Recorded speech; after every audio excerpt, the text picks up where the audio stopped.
on a pris le temps, nous, de prendre avec beaucoup de sérieux cet amendement et je crois qu'on ne le votera pas parce qu'il nous semble que l'enfer est pavé de bonnes intentions. Est pavé de bonnes intentions dans le sens où faire en sorte que ces bornes soient, au-delà de l'argument investissement, fonctionnement, hein, mais sur le fond, justement, la production d'énergie renouvelable.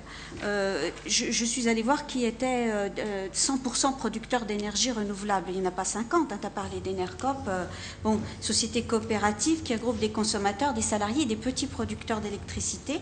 Enercop, il rachète la production et ensuite il distribue auprès des particuliers.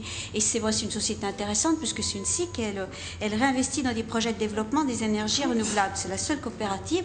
Elle vend son électricité 15% à peu près plus cher que les autres distributeurs. Simplement, cette société, elle se situe comme les autres distributeurs privés sur le marché concurrentiel de la distribution de l'énergie et là de la production.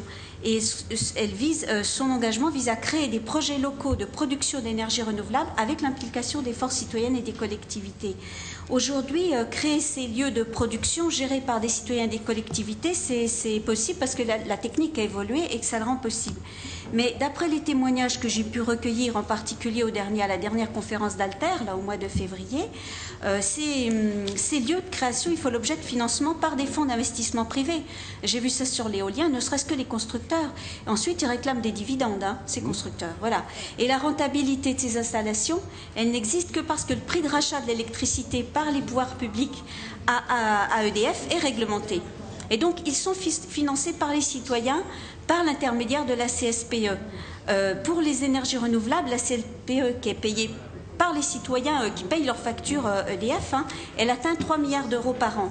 Alors, est-ce qu'on va demander aux citoyens à la fois de payer la CSPE et de payer l'électricité plus chère dans la borne? Il y a un petit problème là.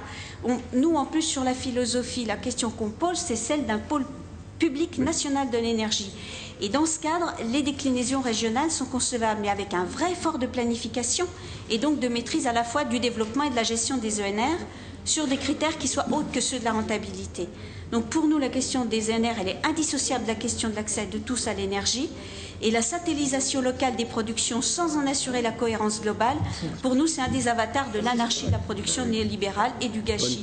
C'est pour ça que je dis que l'enfer est pavé de bonnes intentions, parce qu'on ne croit pas, nous, aujourd'hui, que la solution au développement des ENR, elle se trouve dans l'initiative privée et concurrentielle entre les territoires, même si elle est relayée sous forme coopérative. Et je dis ça parce que je vais être sur le fond, justement. Je ne veux pas qu'on soit sur des...